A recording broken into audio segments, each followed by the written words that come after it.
الحمد لله رب العالمين والصلاة والسلام على سيد الأنبياء والمرسلين أشرف الخلائق وأكرم الأولين والآخرين نبي الأنبياء وحبيب رب العالمين صاحب التاج والمعراج أشرف الخلق وأكرم الرسل وسيد البراء وإمام الهدى وسر الأسرار ونور الأنوار وسيد الأبرار والنبي المختار خير خلق الله ونور عرش الله وأمين وحي الله وحامل كتاب الله محمد وعلى آله وصحابته أجمعين.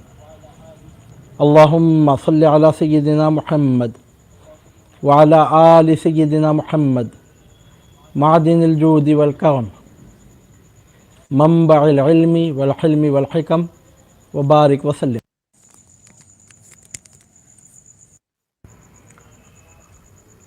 اللهم صل على سيدنا محمد وعلى آل سيدنا محمد أفضل صلواتك وعدد معلوماتك وبارك وسلم. اللهم صل على سيدنا محمد وعلى آل سيدنا محمد كما تحب وترضى بأن تصلي عليه وعليهم. اللهم صل على سيدنا محمد وعلى آل سيدنا محمد طب القلوب ودوائها وعافية الأبدان وشفائها ونور الأبصار وضيائها وبارك وسلم تسلیما کثیرا دائما ابدا سرمدا. معزز ناظرین و مکرم سامعین، الحمدللہ ثم الحمدللہ. اللہ رب العزت کے فضل و کرم سے، اس کے حسن توفیق سے، سلطان کون و مکان، سید المرسلین، خاتم النبیین، شفیع المذنبین، رحمۃ للعالمین، اشرف الخلق، اکرم الورع، نبینا و حبیبنا و مولانا محمد رسول اللہ صلی اللہ علیہ وسلم کی نظر عنایت کے طفیل،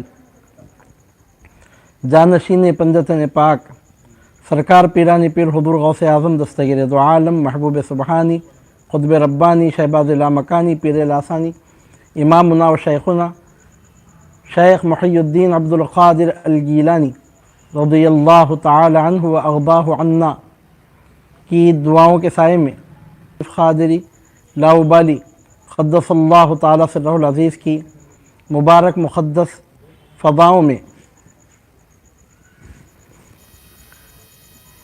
live Islamic question and answer session, live Islamic question and answer sessions کے ضمن میں منعقد ہونے والا آج یہ سیشن نمبر 28 ہے، جس میں ہم اس وقت جڑے ہوئے ہیں، اور اللہ رب العزت کے فضل و کرم سے on line question answer sessions کے ضمن میں آج سیشن نمبر 28 کا انعقاد عمل میں لایا جا رہا ہے. جیسا کہ چند سیشن سے سلسلہ جاری ہے کہ سید الاولیاء حضور پرنور غوث اعظم دستگیر دو عالم، محبوب سبحانی، قطب ربانی، شہباز لامکانی، پیر لاسانی، امامنا و شیخنا شیخ عبد القادر الگیلانی رضی اللہ تعالی عنہ و ارضاہ عنا کے قصیدہ قادریہ کے اشعار کی شرح کا اور اس کی وضاحت کا سلسلہ جاری ہے. شرح و وضاحت کے اس مبارک مقدس سلسلے کو جاری رکھتے ہوئے آج کے اس سیشن کا بھی ہم اسی مبارک سلسلے سے آغاز کرنے جا رہے ہیں. اس سے پہلے قصیدہ قادریہ کے پہلے، دوسرے، تیسرے اور چوتھے جملہ 4 اشعار کی شرح و توضیح پیش کی جا چکی ہے. آج اللہ کا نام لے کر قصیدہ قادریہ کے 5ویں شعر کا خلاصہ اور اس کی شرح سب سے پہلے شامل کی جا رہی ہے. پھر اس کے بعد اگر جو سوالات ہوں گے تو ان کے جوابات کو انشاءاللہ تعالی شامل کرنے کی ہم سعادت حاصل کریں گے. اب سب سے پہلے قصیدہ قادریہ عالیہ کا 5واں شعر شامل کیا جا رہا ہے. کتاب جذبات حبیبیہ،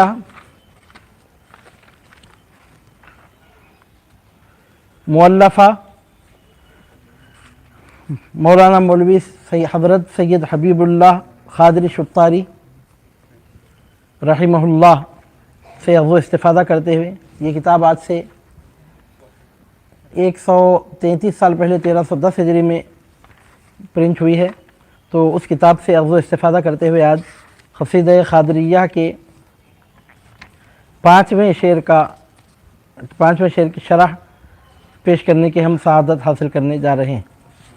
سرکار پیران پیر حضور غوث اعظم دستگیر دو عالم محبوب سبحانی شیخ عبد القادر الگیلانی رضی اللہ تعالیٰ عنہ و ارضاہ عنا قصیدہ قادریہ کے 5ویں شعر میں ارشاد فرماتے ہیں، بسم اللہ الرحمن الرحیم، شربتم فضلتی من بعد سکری ولا نلتم علوی واتصالی۔ شربتم فضلتی من بعد سکری ولا نلتم علوی واتصالی، یعنی پیے تم پسماندہ میرا بعد مستی میرے، اور نہیں پائے تم بلندی اور قرب کو میرے، یعنی شراب خاص قرب الہی کا حق میرا ہی تھا کہ جس سے میں مست ہو گیا، اور تم کو قدر خلیل اس سے جو میں نے چھوڑ دیا تھا ملا ہے، بس تم میرے مرتبہ بلند کو اور وصل کو کیوں کر پہنچو گے۔ سرکار حضور پیرانی پیر غوث اعظم دستگیر رضی اللہ تعالیٰ نے یہاں اخطاب سے خطاب فرما رہے ہیں، جیسا کہ پہلے کے اشعار میں مضمون آیا ہے کہ فَقُلْتُ لِسَائِرِ الْأَخْطَابِ لُمُّوا بِحَالِي وَادْخُلُوا أَنْتُمْ رِجَالِي وَهِیمُوا وَاشْرَبُوا أَنْتُمْ جُنُودِي فَسَاقِ الْقَوْمِ بِالْوَافِ مَلَالِي۔ بس میں نے تمام اخطاب سے کہا کہ آؤ چلو میرے حال میں داخل ہو جاؤ، میرے حال میں شامل ہو جاؤ، تم میرے ہی لوگ ہو۔ وَهِیمُوا وَاشْرَبُوا أَنْتُمْ جُنُودِي، ارادہ کرو اور پیو، تم میرے لشکری ہو۔ فساق القوم بالوافی ملالی، اور قوم کا ساقی بھر بھر کر پیالے دینے والا ہے۔ اس کے بعد فرماتے ہیں اخطاب سے خطاب جاری رکھتے ہوئے 5ویں شعر میں اس کے بعد اخطاب سے خطاب جاری رکھتے ہوئے ارشاد فرماتے ہیں 5ویں شعر میں، حضور غوث پاک اخطاب سے فرماتے ہیں کہ شربتم، تم نے شراب پی ہے، فضلتی میری بچی ہوئی، من بعد سکری، میرے مست ہونے کے بعد، میری مستی کے بعد، ولا نلتم علوی، اور تم میرے مقام کی بلندی کو نہیں پہنچ سکے، واتصالی، اور میرے مقام وصال کو، مقام قرب الہی کو بھی تم نہیں پہنچ سکے۔ مطلب یہ کہ تم سب سے میرا مقام بلند ہے۔ حضور غوث پاک رضی اللہ تعالیٰ عنہ کو من جانب اللہ حکم ہوا تھا کہ آپ بحکم الہی اپنے مقام و مرتبے کا اظہار فرمائیں اخطاب کو خطاب کرتے ہوئے، چنانچہ آپ نے اپنے اس مقام اور مرتبے کا اظہار فرمایا۔ یہاں پر ارشاد فرماتے ہیں کہ شربتم، تم نے پی ہے، فضلتی، میری بچی ہوئی شراب، من بعد سکری، میرے مست ہو جانے کے بعد، ولا نلتم علوی، تم میرے مقام کی بلندی کو نہیں پہنچ سکتے، واتصالی، اور وصال و قرب الہی کی جو میری منزل ہے اس منزل کو بھی تم نہیں پہنچ سکتے۔ صاحب کتاب اس کا اس طور پہ ترجمہ فرماتے ہیں، صاحب کتاب جذبات حبیبیہ فی شرح القصیدہ القمریہ، توضیحی ترجمہ بزبان دکنی اس طور پہ فرماتے ہیں، یعنی پیے تم پسماندہ میرا بعد مستی میرے، اور نہیں پائے تم بلندی اور قرب کو میرے، یعنی شراب خاص قرب الہی کا حق میرا ہی تھا، شراب خاص قرب الہی کا حق میرا ہی تھا کہ جس سے میں مست ہو گیا، اور تم کو قدر خلیل اس سے جو میں نے چھوڑ دیا تھا ملا ہے، بس تم میرے بلند مرتبے کو اور وصل کو کیوں کر پہنچو گے۔ فرماتے ہیں کہ فضلہ لغت میں زائد رہی ہوئی چیز کو کہتے ہیں، جو چیز اضافی ہے، جو چیز ضرورت سے بڑھ کر ہے، یا جس چیز کو استعمال کرنے کے بعد جو چیز بچ جائے اس کو فضلہ کہتے ہیں۔ فضلہ لغت میں زائد رہی ہوئی چیز کو کہتے ہیں، وہ چیز کی اب ضرورت اس کی استعمال کرنے والے کو باقی نہ رہی، وہ چیز اس کے لیے فضلہ ہے۔ اور عرف میں ترجمہ ہے کہ جو چیز بچ رہے، جو چیز زائد رہے اس کو فضلہ کہتے ہیں۔ اور عرف عام میں پس خوردہ، یعنی کھانے کے بعد بچا ہوا کھانا، یا پانی پینے کے بعد بچا ہوا پانی، کھانے کے بعد بچا ہوا کھانا، پس خوردہ یعنی جھوٹا کھانا اور پانی، اس کو عرف میں فضلتن کہتے ہیں۔ اگرچہ کہ پس خوردہ وہی طعام و شراب ہے جو پہلے صاحب نے نوش کیا، لیکن وہ اس قدر نہیں رہتا ہے کہ تمام خادم یا فوج کو بصیری کفاف ہو، بلکہ اس میں کسی کو کچھ اور کسی کو کچھ، اور وہ بھی قدر خلیل مل جاتا ہے۔ یعنی وضاحت کرتے ہوئے صاحب جذبات حبیبیہ فرماتے ہیں کہ آپ یوں سمجھیے کہ کسی آدمی کے لیے کوئی کھانا یا شربت یا شراب، کھانے پینے کی کوئی چیز، شراب سے مراد یہاں پر عربی کا مطلق معنی ہے مطلب پینے والی چیز، یا عرفان الہی ہے وہ اصطلاحاً۔ تو اب مثال دیتے ہیں، سمجھاتے ہیں کہ دنیا میں ہم دیکھتے ہیں کہ کسی پیالے میں کوئی شربت ہے، کسی برتن میں کوئی کھانا ہے، اور کھانے والا جب کھا لیتا ہے حسب ضرورت اور حسب مرضی، جب وہ کھا لیتا ہے، اب اس کے بعد جو بچ جاتا ہے وہ بقیہ لوگوں کو اگر دیا جائے تو ہر کسی کو ویسا نہیں ملتا جیسا پہلے والے کو ملا، بلکہ اس میں سے سب کو تھوڑا تھوڑا ملتا ہے۔ ظاہر سی بات ہے کہ پہلے جس نے کھایا ہے، جس کے لیے وہ مقرر کیا گیا ہے، اس کا اختیار ہے کہ وہ جتنا کھائے، اب اس کے بعد بقیہ لوگوں میں جب وہ تقسیم ہوتا ہے تو اس میں سے تھوڑا تھوڑا تقسیم ہوتا ہے۔ چنانچہ فرماتے ہیں اگرچہ پسخوردہ وہی طعام و شراب ہے جو پہلے صاحب نے نوش کیا، حضور غوث پاک رضی اللہ تعالیٰ عنہ کو جو شراب معرفت ملی، دوسرے اختاب کو بھی وہی شراب معرفت مل رہی ہے، لیکن فرق یہ ہے کہ آپ کے مست و بے خود ہو جانے کے بعد اور شراب معرفت کو جب آپ نے حسب مرضی نوش فرما لیا تو اس کے بعد جو بچ رہی تھی، جو بچ گئی تھی، وہ بقیہ لوگوں میں تقسیم کی گئی۔ اگرچہ پسخوردہ وہی طعام و شراب ہے جو پہلے صاحب نے نوش کیا، لیکن وہ اس قدر نہیں رہتا ہے کہ تمام خادم یا فوج کو بصیری کفاف ہو، بلکہ اس میں کسی کو کچھ اور کسی کو کچھ، اور وہ بھی قدر خلیل مل جاتا ہے۔ تو اس سے اندازہ لگایا جا سکتا ہے کہ ولایت کے تمام کمالات، ولایت کی تمام نعمتیں اور ولایت کے تمام منافع اور ولایت کا تمام حسن، ولایت کی سب خوبیاں، ولایت کا پورا جمال بیک وقت حضور پیران پیر غوث اعظم دستگیر رضی اللہ تعالیٰ عنہ کو عطا فرمایا گیا۔ پھر حضور غوث پاک رضی اللہ تعالیٰ عنہ کی وساطت سے، آپ کے واسطے سے، آپ کے وسیلے سے، آپ کے چشم فیضان سے، اور آپ کی نظر کرم، نظر عنایت کے طفیل، اب بقیہ اختاب کو اس میں سے کسی کو کچھ ملا، کسی کو کچھ ملا، کسی کو کچھ ملا، یعنی آپ کو سب کچھ مل گیا۔ پھر آپ کے کمالات گویا بقیہ اختاب میں تقسیم ہوئے۔ آپ اس کو سمجھنے کے لیے یوں سمجھ سکتے ہیں کہ غوث اعظم درمیان اولیاء تو محمد درمیان انبیاء صلی اللہ علیہ وسلم رضی اللہ عنہ۔ تو آپ یوں سمجھیے کہ نبوت و رسالت کے پورے کمالات جس طرح حضور نبی کریم صلی اللہ علیہ وسلم کی ذات میں تنہا جمع ہو گئے، اور ان کمالات میں سے کسی کو کچھ وصف ملا، کسی پیغمبر کو کچھ خاص کمال کا وصف ملا، کسی رسول کو کچھ خاص فضیلت ملی۔ سرکار صلی اللہ علیہ وسلم کی فضیلت میں کمی کے بغیر، آپ کے کمالات نبوت و رسالت میں کسی قدر کمی کے بغیر، ان میں کا ایک ایک وصف کسی کسی کو الگ الگ طور پہ عطا ہوا۔ تو بلا تشبیہ بلا تمثیل یہ سمجھیے کہ ولایت کے پورے کمالات، ولایت کی سب نعمتیں تنہا حضور پیران پیر غوث اعظم دستگیر رضی اللہ تعالیٰ عنہ کے پیالے میں سمٹ کے آ گئیں، اور آپ کو تمام اوصاف، تمام کمالات حاصل ہو جانے کے بعد اب آپ کے اوصاف، آپ کے کمالات، آپ کے چشم فیضان کے اثر سے، آپ کی نظر کرم کے طفیل، اب بقیہ اختاب میں گویا آپ ہی کے کمالات تقسیم ہوئے۔ لیکن فرق یہ ہے کہ کسی کو کچھ کمال ملا، کسی کو کچھ وصف ملا، کسی کو کچھ نعمت ملی، جبکہ تنہا تمام اوصاف، تمام کمالات، تمام نعمتیں تنہا پہلے آپ کو حاصل ہو گئیں، آپ کو نصیب ہو گئیں۔ چنانچہ صاحب کتاب مطلب یہ جذبات حبیبیہ کے مؤلف ارشاد فرماتے ہیں کہ اگرچہ پسخوردہ وہی طعام و شراب ہے جو پہلے صاحب نے نوش کیا، لیکن وہ اس قدر نہیں رہتا ہے کہ تمام خادم یا فوج کو بصیری کفاف ہو، بلکہ اس میں کسی کو کچھ اور کسی کو کچھ، اور وہ بھی قدر خلیل مل جاتا ہے۔ جس کے برتن سے پسخوردہ مل رہا ہے، کسی کو کچھ ملتا ہے، کسی کو کچھ ملتا ہے، بقدر خلیل ملتا ہے۔ بس اس شعر سے یہ بات ثابت ہوتی ہے کہ مہمان اور دعوتی حضرت حق تعالیٰ کے جناب محبوب سبحانی رضی اللہ تعالیٰ عنہ تھے، باقی اولیاء و اقطاب ہمراہی اور طفیلی حضرت محتشم کے ہیں۔ اس لیے بات سیری جناب محبوب سبحانی کے اس مہمانی حق تعالیٰ سے جو بچ رہا دوسرے اولیاء اللہ اس کو نوش فرمایا۔ اسی وجہ سے کوئی ولی مرتبہ ولایت محبوب کو نہیں پہنچتا ہے۔ فرماتے ہیں کہ اللہ رب العزت کی جانب سے جو دعوتی ہیں وہ حضور پیران پیر غوث اعظم دستگیر رضی اللہ تعالیٰ نے دسترخوان خانے ولایت پر جن کو مہمان بنا کے بلایا گیا، وہ سرکار پیران پیر حضور غوث اعظم دستگیر رضی اللہ تعالیٰ عنہ کی ذات گرامی ہے۔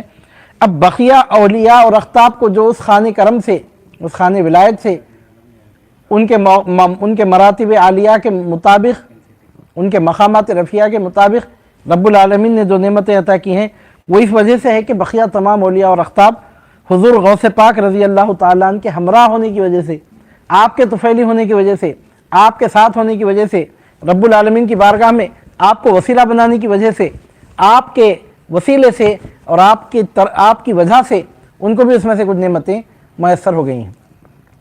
آپ یوں سمجھیے کہ کسی کے پاس کسی کو مہمان بلایا گیا، کسی کو دعوتی بنا کر بلایا گیا، اصل دعوتی ایک ہے، اب بقیہ اس دعوتی کے ہمراہ جانے والوں کو بھی اس دعوتی کے طفیل اس خانے نعمت میں سے حصہ ملا، تو اصل دعوت تو دعوتی کی ہو رہی ہے، مہمان کی ہو رہی ہے، دوسرے لوگوں کو ان کی ہمراہی میں اس مہمان کی وجہ سے، اس مہمان کے ساتھ ہونے کی وجہ سے اس میں سے حصہ ملا۔ تو بلا تشبیہ بلا تمثیل آپ یوں سمجھیے کہ یہ بات ثابت ہوتی ہے کہ مہمان اور دعوتی حضرت حق تعالیٰ کے جناب محبوب سبحانی رضی اللہ تعالیٰ عنہ تھے۔ ولایت کے خان ولایت پر جو نعمتیں چنی گئی ہیں، جو نعمتیں مہیا کی گئی ہیں، وہ سرکار پیران پیر غوث اعظم شیخ عبد القادر گیلانی فرد رحمانی ہیکل سمدانی رضی اللہ تعالیٰ عنہ کے لیے ہیں۔ اب بقیہ اولیاء اور اقطاب ہمراہی اور طفیلی حضرت محتشم کے ہیں، چونکہ آپ کے وہ ہمراہی ہیں، آپ کے طفیلی ہیں، آپ کو رب العالمین کی بارگاہ میں وسیلہ بنانے والے ہیں، لہذا آپ کے وسیلے سے ان کو بھی ان نعمتوں میں سے حصے نصیب ہوئے۔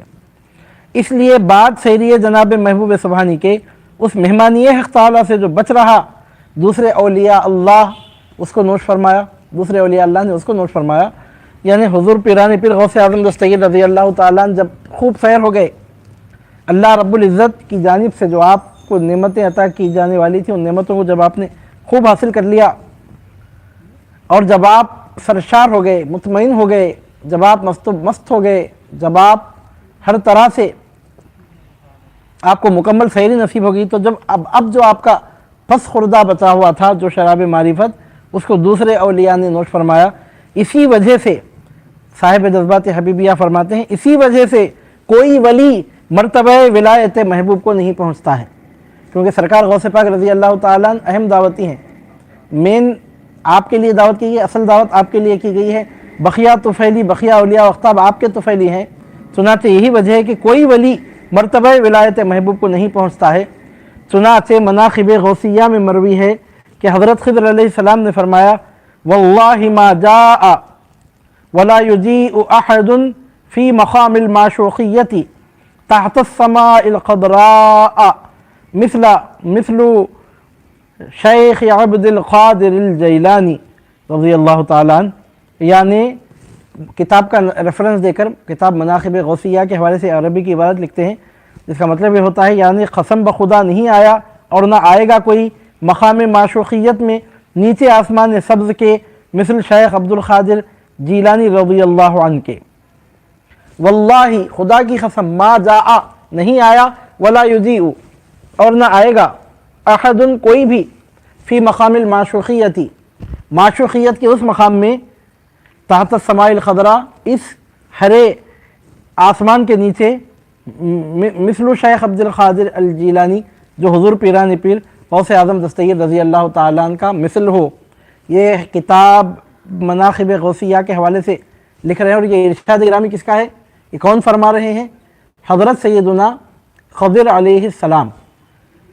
چنانچہ مناقب غوثیہ میں مروی ہے کہ حضرت خضر علیہ السلام نے فرمایا، واللہ ما جاء ولا یجیء احد فی مقام المعشوقیت تحت السماء الخضراء مثل شیخ عبد القادر الجیلانی۔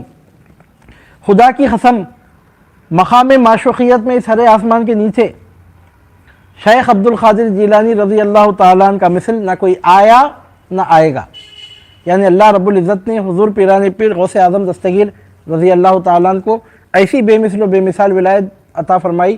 اولیاء تو آ رہے ہیں، آتے رہیں گے، لیکن کوئی ولی اس شان کے ساتھ نہ پہلے آیا نہ بعد میں آئے گا جس شان کے ساتھ حضرت محبوب سبحانی رضی اللہ تعالیٰ عنہ دنیا میں تشریف لائے ہیں۔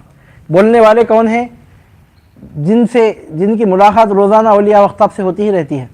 حضرت خضر علیہ السلام فرماتے ہیں کہ اس ہرے آسمان کے نیچے شیخ عبد القادر جیلانی رضی اللہ تعالیٰ عنہ کا مثل مقام معشوقیت میں نہ پہلے کوئی آیا ہے نہ بعد میں کوئی آئے گا، یعنی قسم بخدا نہیں آیا اور نہ آئے گا کوئی مقام معشوقیت میں نیچے آسمان سبز کے مثل شیخ عبد القادر جیلانی رضی اللہ عنہ کے۔ اس کا صاحب کتاب اس کی وضاحت کرتے ہوئے فرماتے ہیں کیوں نہیں آئے گا، نہیں آنے کی وجہ کیا ہے؟ اب یہ تو ارشاد سیدنا خضر علیہ السلام کا ہے، اس میں دو رائے نہیں ہے۔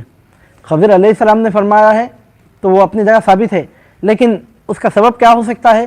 تو بارگاہ غوثیت کبریٰ میں نذران عقیدت پیش کرتے ہوئے کوشش کر رہے ہیں اس کی شرح کرنے کی۔ تو ارشاد فرماتے ہیں کیونکہ سب اولیاء کو استفادہ ولایت مقیدہ محمدی، کیونکہ سب اولیاء کو استفادہ ولایت مقیدہ محمدی صلی اللہ علیہ وسلم سے ہے، کیونکہ سب اولیاء کو استفادہ ولایت مقیدہ محمدی صلی اللہ علیہ وآلہ وسلم سے ہے، اور آپ کو ولایت مطلقہ محمدی سے۔ فرماتے ہیں اس کی وجہ کیا ہے؟ جتنے اولیاء کو جو کچھ نعمتیں ملی، جو استفادہ ہوا، جو فیضان حاصل ہوا، ولایت محمدیہ مقیدہ سے ہوا، اور سرکار غوث پاک کو جو استفادہ ہوا ولایت محمدیہ مطلقہ سے ہوا۔ یعنی مطلب یہ کہ دوسرے اولیاء کو ولایت محمدی کا جو فیضان نصیب ہوا اس کا کچھ حصہ نصیب ہوتا رہا، کسی کو کچھ حصہ ملا، کسی کو کچھ حصہ۔ تو اس سے معلوم ہوتا ہے کہ حضور نبی کریم صلی اللہ علیہ وسلم کا فیضان جس طرح انبیاء کرام علیہ السلام میں تقسیم ہوا، کسی نبی کو کوئی وصف خاص طور پہ ملا، کسی رسول کو کوئی خاص وصف رسول اکرم صلی اللہ علیہ وسلم کا خاص طور پہ عطا فرمایا گیا، اسی طرح اولیاء کا معاملہ یہ ہے کہ اولیاء کو بھی حضور نبی کریم صلی اللہ علیہ وسلم کی ولایت سے کچھ حصہ عطا فرمایا جاتا ہے۔ دیگر اولیاء کو استفادہ ولایت مقیدہ محمدی سے ہے۔ آپ یوں سمجھیے ولایت محمدیہ مقیدہ سے ان کو استفادہ ہے، اور سرکار غوث پاک رضی اللہ تعالیٰ کو جو استفادہ ہے ولایت محمدیہ مقیدہ سے نہیں، ولایت محمدیہ مطلقہ سے حضور غوث پاک رضی اللہ تعالیٰ کو استفادہ ہوا ہے، فیضان حاصل ہوا ہے۔ اب ظاہر سی بات ہے کہ ولایت محمدیہ مقیدہ کا جو فیض رکھنے والے ہیں وہ ولایت محمدیہ مطلقہ کا فیض رکھنے والے کے برابر نہیں ہو سکتے۔ اللہ رب العزت کی مرضی ہے حضور غوث پاک رضی اللہ تعالیٰ عنہ کو یہ جو مقام ملا۔ اب یہاں پر ایک بات باقی رہ جاتی ہے کہ دوسرے اقطاب بھی تو آخر اقطاب ہیں، دوسرے اولیاء بھی تو آخر اولیاء ہیں، پھر حضور غوث پاک رضی اللہ تعالیٰ عنہ کے لیے اس حد تک بلندی مرتبت جو ثابت ہو رہی ہے، اس کا ریزن کیا ہے؟ اس کا ریزن بالکل صاف ہے کہ آپ در حقیقت اپنے جد امجد محمد عربی صلی اللہ علیہ وسلم کی ولایت مطلقہ کا فیض حاصل کرتے ہوئے دنیا میں تشریف لے آئے، لہٰذا اب یہاں چون و چرا کرنے کی کوئی گنجائش ہی نہیں ہے، کیونکہ حضور غوث پاک رضی اللہ تعالیٰ عنہ سے جتنے کمالات عالیہ ظاہر ہو رہے ہیں اور جتنے محاسن جمیلہ کا صدور و اظہار ہو رہا ہے، در حقیقت عکس ہے آفتاب ولایت محمدیہ مطلقہ کا، در حقیقت وہ سایہ ہے اس نبی مکرم صلی اللہ علیہ وسلم کا کہ جس کے تن اقدس کا سایہ نہ تھا۔ چنانچہ اب یہاں چون و چرا کرنے کی گنجائش باقی نہیں رہ جاتی، بالفاظ دیگر حضور غوث پاک رضی اللہ تعالیٰ عنہ کی ولایت مطلقہ عظیمہ رفیعہ میں اگر نعوذ باللہ من ذالک شیطان کسی کے دل میں شکوک و شبہات کے وسوسے پیدا کر رہا ہے، تو در حقیقت یہ مقام محمدیہ کے کمال اور اس کے عروج اور اس کے جمال اور اس کے حسن میں گویا کمی کا وسوسہ شیطان پیدا کر رہا ہے، نعوذ باللہ من ذالک ومعاذ اللہ رب العالمین۔ اسی لیے سرکار غوث پاک نے فرمایا باللہ ھذا وجود جدی لا وجود عبد القادر، خدا کی قسم یہ میرے جد کا وجود ہے، عبد القادر کا وجود نہیں ہے۔ اس قدر فرح آخر کیوں باقی رہا؟ تو وجہ یہ ہے کہ ایک پورا کمال در حقیقت جو بغداد کی سرزمین سے ظاہر ہو رہا ہے، بغداد کے میخانے میں جو پیمانے چھلک رہے ہیں، اس کو ساقی کوثر صلی اللہ علیہ وسلم نے اس طرح خصوصی نظر کرم کے ساتھ وہ شراب معرفت مرحمت فرمائی ہے کہ یہ ساقی، یہ بغداد کا ساقی ولایت محمدیہ مطلقہ کا فیض رکھنے والا ہے، جبکہ اس کو وسیلہ بنا کر اللہ کی بارگاہ سے انعامات پانے والے دیگر اولیاء و اقطاب ولایت محمدیہ مقیدہ کا استفادہ کرنے والے ہیں۔ فرماتے ہیں کیونکہ سب اولیاء کو استفادہ ولایت مقیدہ محمدی صلی اللہ علیہ وسلم سے ہے، اور آپ کو ولایت مطلقہ محمدی سے۔ پس جاننا چاہیے کہ اس شعر میں حضرت نے دو لفظ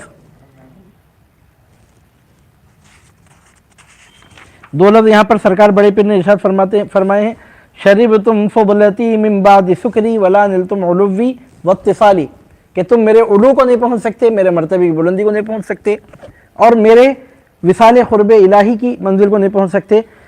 فرماتے ہیں کہ پس جاننا چاہیے کہ اس شعر میں حضرت نے دو لفظ، یک علو